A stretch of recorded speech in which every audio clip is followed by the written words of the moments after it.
Czy podróże w czasie są możliwe? Z naukowego punktu widzenia niekoniecznie. Jednak gdy zaprzęgniemy do pracy wyobraźnię, wszystko jest możliwe. Skąd inspiracje pierścieniami u Tolkiena? Dlaczego obok jego grobu leżą Polacy? Jak wygląda biurko Jane Austen? Czemu ludzie deptają jej nagrobek? I dlaczego nie lubiła pięknego w sumie Bath? Ale też widzę tutaj karteczkę z polskim wyrazem uznania. Zapraszamy w fascynującą podróż do Anglii sprzed 100 i ponad 200 lat, do świata, w którym jeden z największych pisarzy w historii inspirował i stworzył najsłynniejsze dzieło literatury fantasy, a najbardziej wpływowa pisarka, sycąc się widokami angielskiej wsi i podglądając ludzi, poruszyła sercami milionów kobiet na całym świecie. Zapraszamy do przygody, którą planowaliśmy od kilku lat. Ta podróż będzie dość długa, ale piękna. Wsiadajcie.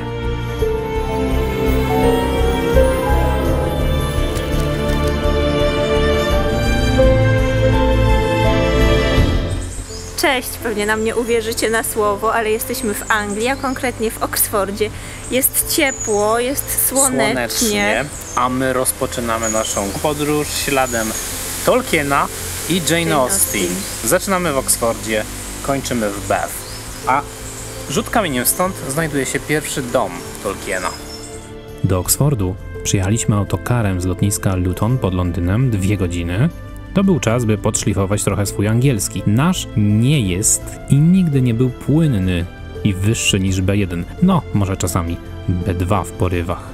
Ale fascynacja Anglią była zawsze na poziomie FC przynajmniej. Partnerem tego filmu jest eTutor, czyli aplikacja do nauki języka angielskiego, zawsze pod ręką, nawet podczas kręcenia filmu, więc idealnie wszystko pasuje i przydało się nam. Zamieszkujemy w pięknym, przestronnym i jasnym mieszkaniu wynajętym przez Airbnb. Spacerem przez łąki do centrum Oksfordu mamy zaledwie 20 minut. Nasza dzielnica niczym nie różni się od Parktown, gdzie przy North Moor 20 od czasu do czasu podchodzą tacy jak my. Tolkien miał stąd bardzo blisko do swojej pracy, codziennie chadzał tam na spacer, a na dodatek w środku dnia jeszcze wracał na lunch. Został zatrudniony w bibliotece przy redakcji słownika języka angielskiego, który później był nazwany oksfordzkim, czyli renomowanym, i przydzielono mu na przykład takie zadanie jak opracowywanie historii wyrazów na literę W, na przykład wanderer. Mam nadzieję, że dobrze wymówiłem, zaraz to sprawdzimy. Wanderer. Czyli wanderer.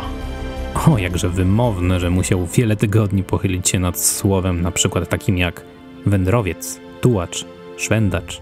To tutaj powstał na przykład hobbit, czyli tam i z powrotem. Zanim jednak Tolkien zamieszkał tutaj, mieszkał tutaj. Prawda jest taka, że dopiero jak lepiej mu się zaczęło powodzić, to łypał wzrokiem na sąsiedni dom, w końcu się tam przeprowadził, bo był większy. Trochę bliżej naszego miejsca noclegowego, bo na Sandfield Road z drugiej strony miasta znajduje się kolejny inny dom związany z twórcą Władcy. W białym, eleganckim budynku mieszkał w latach 1953-1968, czyli dość długo i długo po wojnie. I w tym miejscu Tolkien ze swoją żoną Edith mieszkał już jako gwiazda światowego formatu. To jest czas, który pokrywa się z wydaniem trylogii Władcy Pierścieni. Jest znany nie tylko w Europie, ale też w Stanach Zjednoczonych. Dom niczego sobie, aczkolwiek Edith niezbyt dobrze się czuła tutaj i w ogóle w tym epizodzie oksfordzkim. I stąd na sam koniec życia przeprowadzili się na południowe, słoneczne wybrzeże Anglii, gdzie z kolei Edith bardzo dobrze się czuła, miała nową grupę przyjaciół, a Tolkien przez chwilę był samotnikiem. Ale tak się zdarzyło, że po śmierci Edith jednak wrócił tutaj już jako wdowiec, aczkolwiek zamieszkał w budynkach koledżu Merton.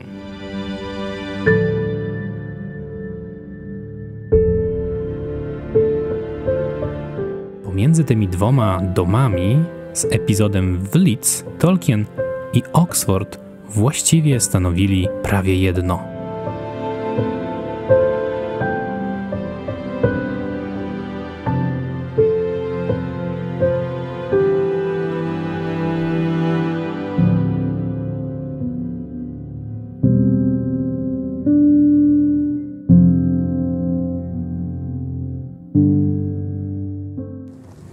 wspaniale świeci cały czas. Za moimi plecami znajduje się akademik, bursa średniowieczna, czyli Hall of Residence. No i tam sobie mieszkali studenci. Tutaj tego typu kwadratowy dziedziniec każdego koledżu to quad, to jest skrót od quadrangle, czyli placu kwadratowego, w przeciwieństwie od square. Square również był kwadratowym placykiem zielonym, ale niekoniecznie otoczonym ze wszystkich stron zabudową. Miejsce niezwykle ważne w naszej opowieści, gdyż po wojnie było przede wszystkim miejscem pracy Tolkiena, ale już profesora Tolkiena, profesora literatury języka angielskiego, który całe swoje serce oczywiście włożył w badanie tego języka, porównywanie wyrazów, no ale umówmy się, na boku przede wszystkim w tych czasach kończył swoje największe dzieło, czyli Władcy Pierścieni. I jedno jeszcze miejsce w ramach tego Merton College, bo ono jest bardzo duże, szczególnie wywarło wpływ na pewne inspiracje u Tolkiena. Niestety ogrody są dostępne tylko 2 razy w roku za 6 funtów, ale 2 razy w roku. Można by było zapłacić i 10, żeby zobaczyć ławeczkę, kamienną ławeczkę, przy której uwielbiał siadać właśnie Tolkien i rozmyślać bardzo często nad fabułą swoich książek. A co ciekawe, przy tej kamiennej ławeczce znajduje się duży kamienny stół. Widać stąd. Skojarzenia oczywiste, prawda? Zbliża się koniec roku, więc można przydybać takie ogłoszenia, które tutaj zbierają studentów i transferują ich na lotnisko, a potem w różne części świata oczywiście i Anglii. Tutor, zbieżność nazw przypadkowa. I właśnie Tolkien był najczęściej nazywany właśnie takim tutorem. Być może jeden z takich tutorów właśnie tam idzie. Natomiast drugie takie określenie bardziej formalne to fellows i ten quad akurat ma inną nazwę, bo mob skład, natomiast ten sąsiedni duży tutaj to fellows quad, czyli tamten należał akurat do profesorów.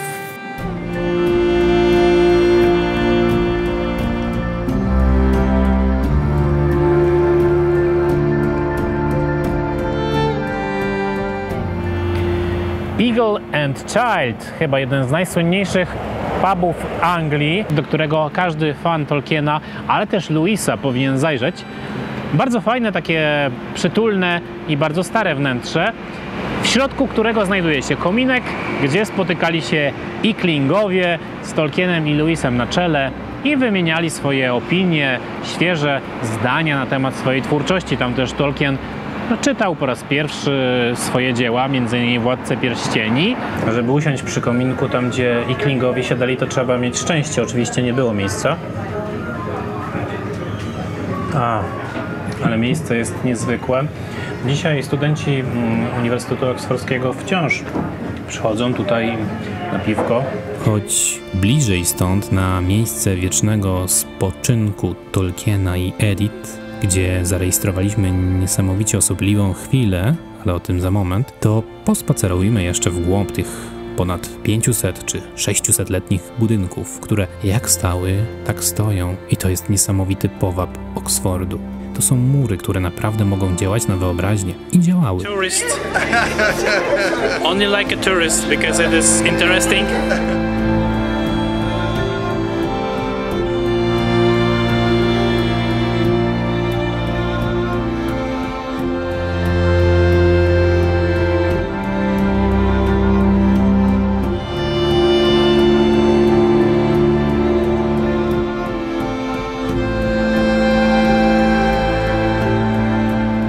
Dzień nie jest z gumy, a wy domyślacie się, że nie kręciliśmy tego filmu w jeden dzień, nie kręciliśmy też w 2. Dajmy więc zajść słońcu i spotkajmy się znów o poranku.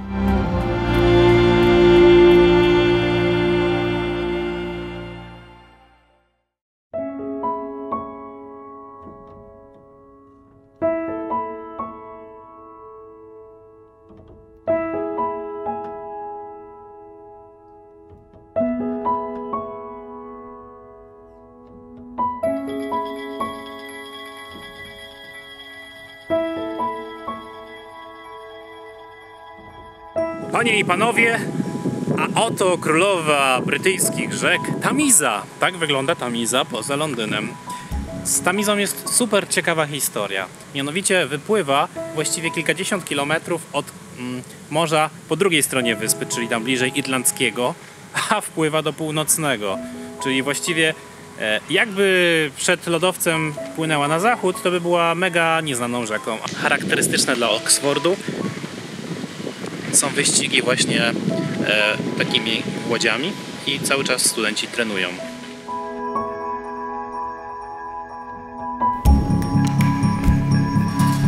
Oxford to miasto tak pojemne, tak ogromne i pęczniejące od pomysłów, inspiracji, światów, które tutaj się urodziły, że właśnie w tym momencie podjąłem decyzję na etapie montażu filmu, że nie zmieszczę w tym vlogu wątków związanych z na przykład opowieściami z Narni. Lewis wymyślił szafę i przejście do tej krainy, codziennie mijając właśnie te nietypowe drzwi. Nie sposób jednak nie zahaczyć o wątki związane z Lewisem, jeśli się podąża śladami Tolkiena, bo te ślady się po prostu czasami krzyżują. Motyw środkowy miał pomóc Lewisowi wymyślić Aslana, a pozostałe zdobienia myślę, że wszyscy kojarzymy. Nie zmieszczę w tym vlogu też wszystkich wątków związanych z Alicją w Krainie Czarów, której symboli miasto jest pełne w wielu miejscach i którą inny Lewis Carroll, umieścił i wymyślił wiele lat wcześniej w tutejszym ogrodzie botanicznym. Ogrodzie, który jest najstarszym ogrodem w Anglii. Zapytacie, czy w takim razie Tolkien tutaj przebywał? Owszem, lubił sobie przesiadywać w jednym swoim stałym miejscu i powiedziałbym wam, że zainspirowało go to do stworzenia Entów, co jest prawdą, ale wam tego nie pokażę, ponieważ czarna sosna, ogromna, o której mowa, która gdzieś tutaj się znajdowała, po prostu kilka lat temu ze starości padła. O nie zmieścimy też ujęć z wypadu poza Oxford do Woodstock, ale nie na festiwal, tylko do położonego tam zjawiskowego pałacu Blenheim Palace, gdzie urodził się, oświadczył i zmarł Churchill. Ten Churchill. Nie zmieszczę w tym vlogu też faktu, że setki azjatyckich turystów z chęcią wlewa się do przepięknych wnętrz Hogwartu. To znaczy tak naprawdę koledżu, który kiedyś był koledżem kościelnym Christ Church, z przepiękną gotycką katedrą, jedną chyba z najwybitniejszych w Anglii, oraz pewną salą, która... zobaczcie sobie. Właściwie to, co wam pokażę, czyli jadalnia, nie potrzebuje słów więcej, bo wszyscy się domyślą, o co chodzi.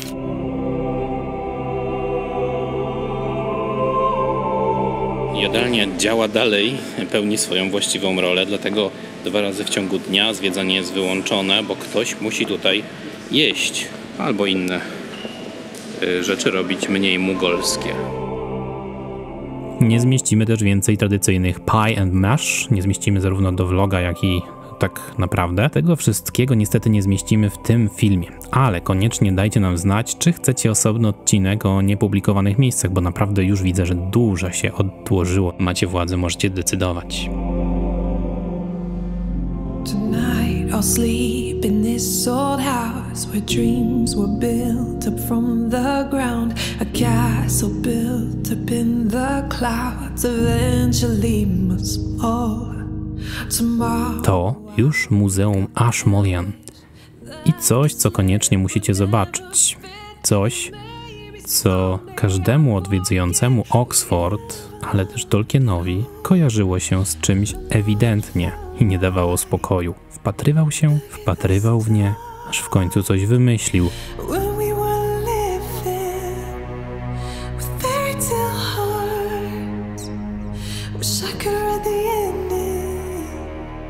Pokazywane tutaj okazy pierścieni tak naprawdę pochodzą z Włoch, z okresu renesansu. Czyżby więc i Włochy miały swój mały udział we Władcy Pierścieni?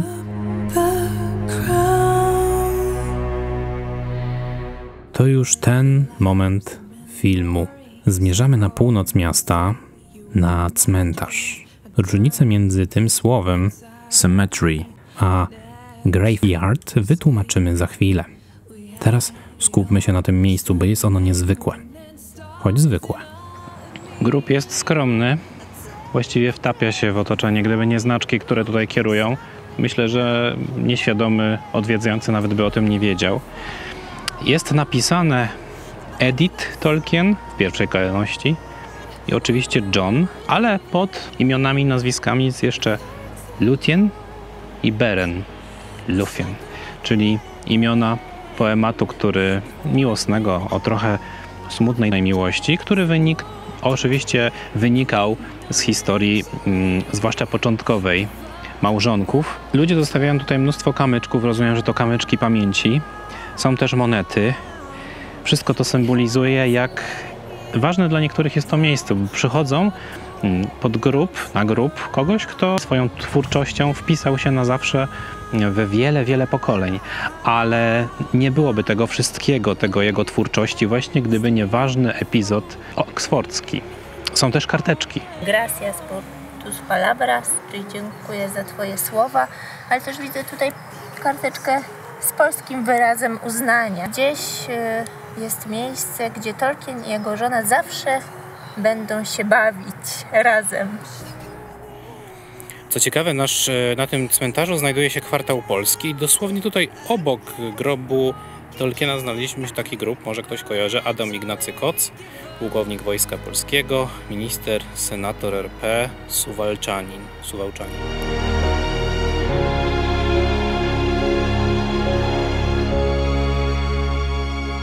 To były dość wymowne chwile, obserwowaliśmy to z sąsiedniej ławki. Para Chorwatów, głęboko przejęta, stała chyba z 10 minut.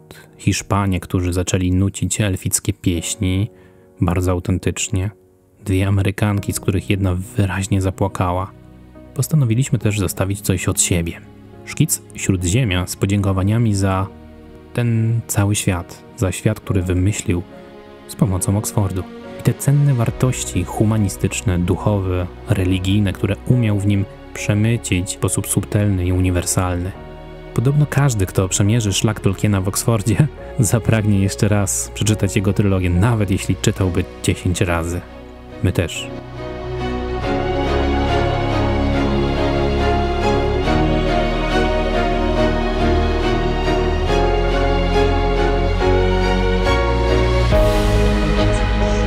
Finally, the old basic things must have come off literature. The reluctant hero. And the story, in essence, is the adventures of this little chap. Then, of course, you move out into the wilder world where the imagination can be let go.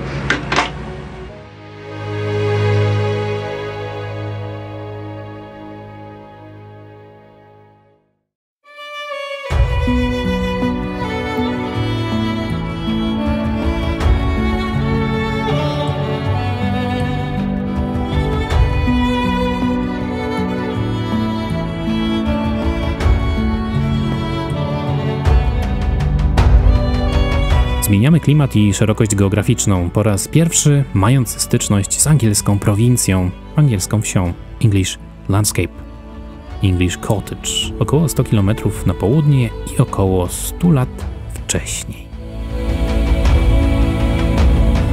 Do krainy Jane Austen.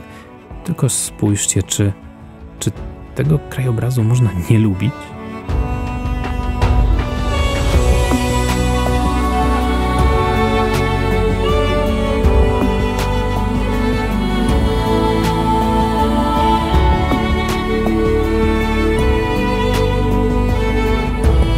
Nic, tylko rozstawić sztalugę i malować.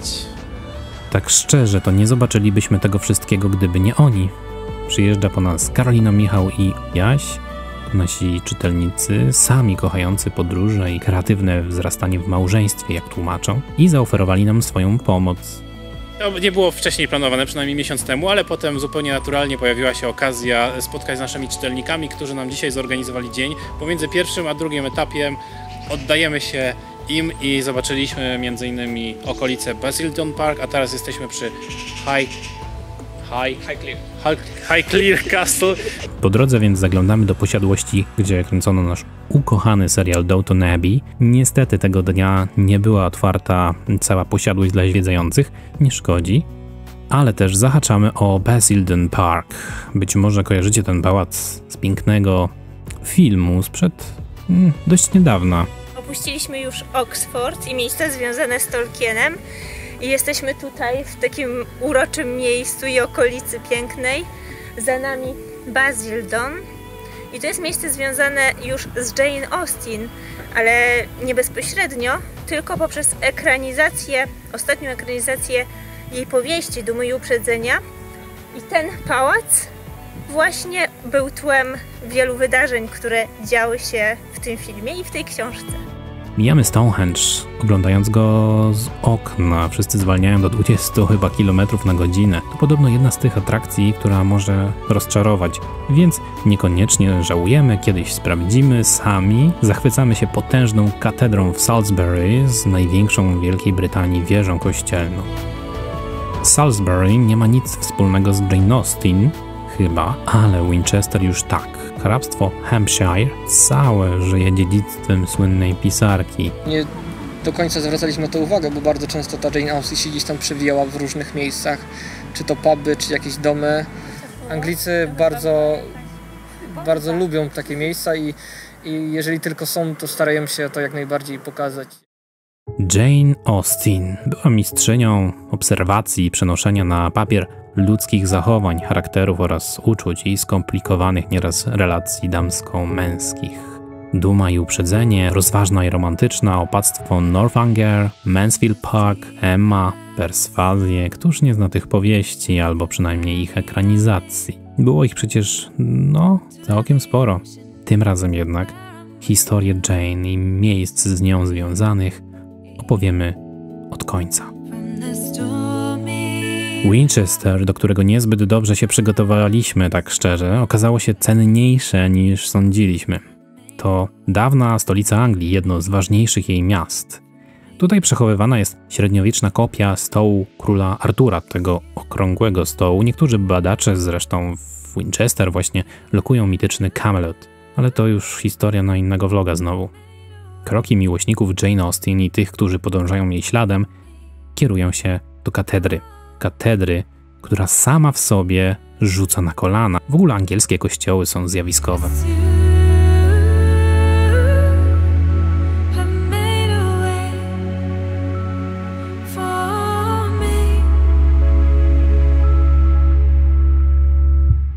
Jesteśmy w przepięknej katedrze w królewskim Winchester. Ta katedra w ogóle słynie z tego, że ma najdłuższą nawę w Europie, a być może na świecie.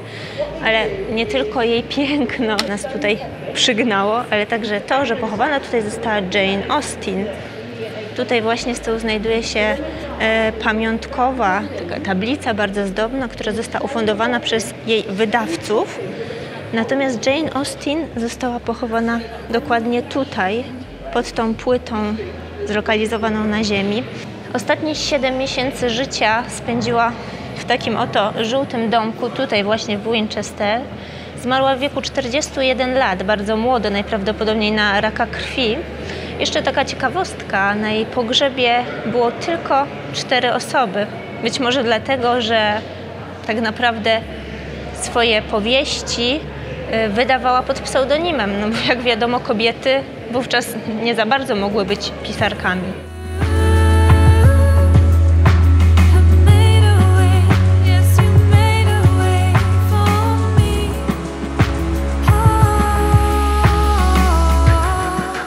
To, co wydarzyło się jednak w Chawton, na zawsze pozostanie w naszych sercach. Dawno w żadnym miejscu nie poczuliśmy ducha tego miejsca tak mocno i w taki sposób.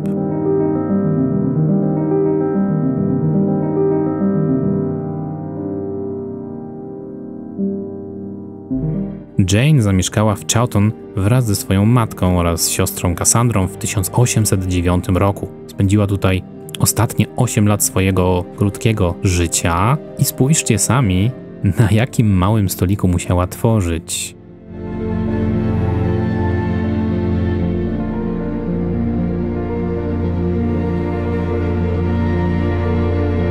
Jane mieszkała tutaj przez 8 lat w domu swojego brata Edwarda, który użyczył swojej mamie oraz siostrze Cassandrze oraz Jane miejsca do zamieszkania. I dzisiaj tutaj właśnie w tym domku, tak naprawdę niewielkim domku, mieści się muzeum poświęcone pamięci pisarki. Tutaj też powstały jej największe dzieła, na przykład Duma i uprzedzenie, Rozważna i romantyczna, czy też Emma. Co ciekawe, tutaj można w tym muzeum przebrać się w stroje z epoki, co też zaraz zrobimy.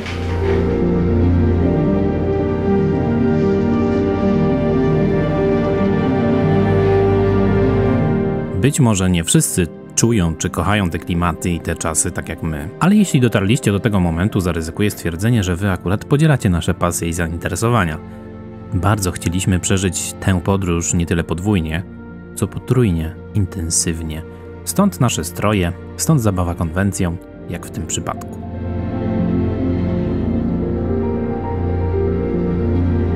Wielu uważa, że przepiękna wiejska okolica Chawton w hrabstwie Hampshire stała się inspiracją dla tła kolejnej znanej powieści Austen, Mansfield Park. To miejsce zachwyca i nie chodzi jedynie o dom, w którym mieszkała Jane.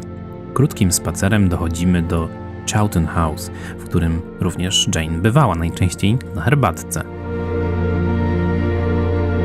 To tu na kameralnym cmentarzu przy pięknym kościółku pochowano siostrę i matkę pisarki. Tak bardzo były zeżyte z sobą, a w końcu rozdzielone. Przy tej okazji można wytłumaczyć też różnicę pomiędzy słowem graveyard a cemetery. To pierwsze słowo, czyli graveyard, oznacza tego typu cmentarz, czyli taki mały, urokliwy, położony w otoczeniu równie urokliwego kościółka, często gdzieś na uboczu jakiejś małej wioski, miejscowości. Natomiast cemetery, już bardziej taki klasyczny cmentarz z większą liczbą kwater, z większą liczbą grobów i często też położony w obrębie istniejącego już miasta. Przy tej okazji sprawdźmy jeszcze w aplikacji eTutor różnicę pomiędzy cottage a countryside. Cottage to mała chatka, domek wiejski. Country cottage to domek na wsi, farma. A countryside po prostu wiejska okolica, wieś.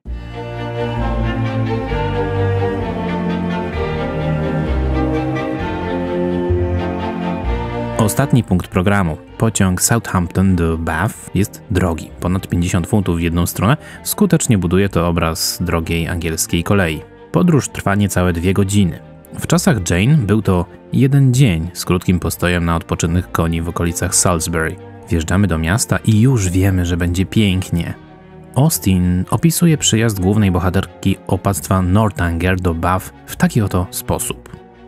Przyjechali do Bath. Katarzyna w entuzjastycznym zachwycie rozglądała się na wszystkie strony podczas jazdy przez uderzająco piękne okolice. Potem powóz toczył się ulicami, które zaprowadziły ich do hotelu.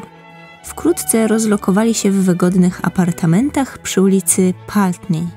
Most Pulteney to jedna z wizytówek Bath, miasta innego niż wszystkie inne w Anglii. Z uwagi na korzenie rzymskie, jak Stare Łaźnie na przykład, ale też głównie na dumną architekturę georgiańską, czyli potężne hotele, kamienice z ogródkami i ograniczonymi żeliwnymi płotami, sporo zielonych skwerów i ten najsłynniejszy Royal Crescent, otoczony półkolistym szpalerem kamienic. Nasz hotel za 300 zł również okazał się dość interesujący. Nazwa miasta Bath wzięła się od łaźni, od wód termalnych, od gorących źródeł. Bath oznacza kąpiel, a baths łaźnie. Znane jest też takie określenie have a bath, czyli brać kąpiel.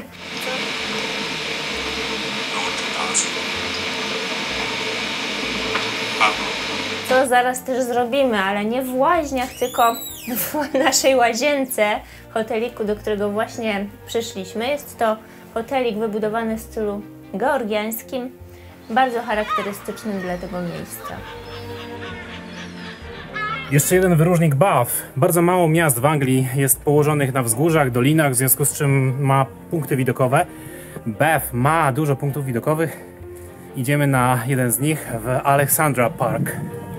Wejście na ten punkt widokowy nie tylko pozwala w pięknym świetle zerknąć na jedno z najpiękniejszych miast Anglii, angielską Florencję na upartego, ale też w końcu na żywym organizmie przetestować różne możliwe określenia pięknego widoku.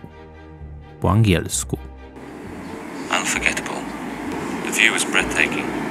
Did you like your trip? Yes, of course.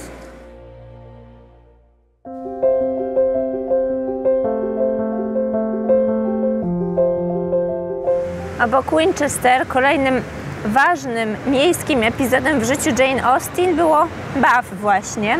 To tutaj mieszkała ona od 1801 roku ze swoim ojcem, siostrą Cassandrą i matką. Brały one udział w życiu towarzyskim gromadzącej się tutaj socjety. Jane jednak zwykle trzymała się z boku, bacznie obserwowała jej te zachowania ludzkie, właśnie potem opisywała w swoich powieściach.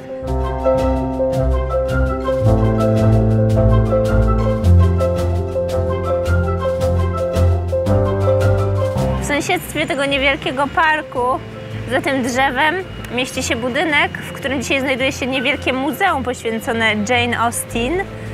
Tutaj mieszkała ze swoimi rodzicami i siostrą podczas pobytu w Bath.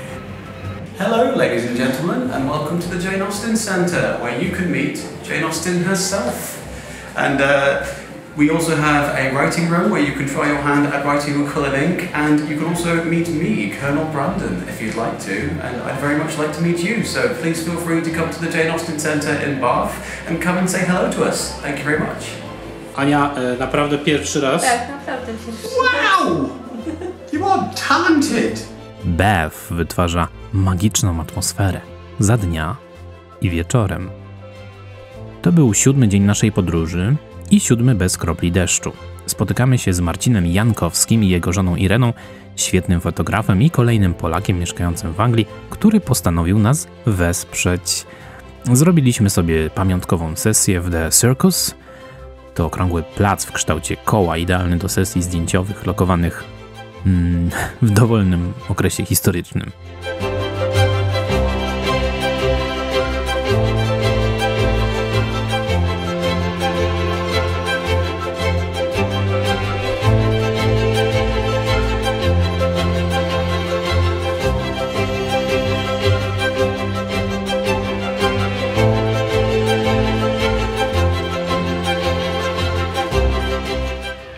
Skwer przed Royal Crescent to idealne miejsce, żeby zakończyć naszą podróż i naszego vloga. Dziękujemy, że byliście z nami i wytrwaliście z nami do końca i że zainteresowaliście się podróżą zaproponowaną przez nas literackim szlakiem.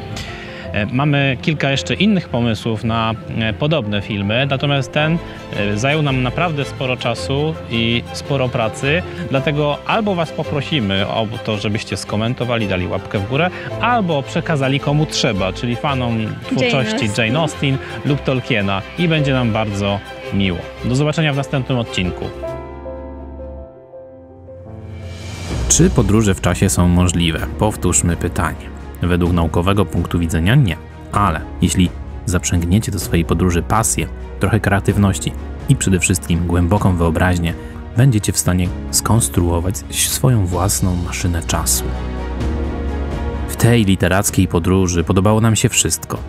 Zakamarki Oksfordu i sekretne przejścia, tajemnicze ogrody, sadzawki, duch Tolkiena unoszący się nad chodnikami, angielska prowincja, soczysty angielski krajobraz. Ten swoisty kod kulturowy widoczny za rogiem kamienic i historyczne mury, które do ciebie szeptają lub wołają. To było nasze największe europejskie marzenie podróżnicze i bardzo się cieszymy, że się spełniło. Choć zabrzmi to może śmiesznie, ta krótka, ale treściwa podróż bardzo nas zmieniła i uświadomiła, co najbardziej nas cieszy w podróżowaniu i co daje największą radość. I parafrazując trochę inne dzieło z innego kraju, najważniejsze jest niewidoczne dla oczu.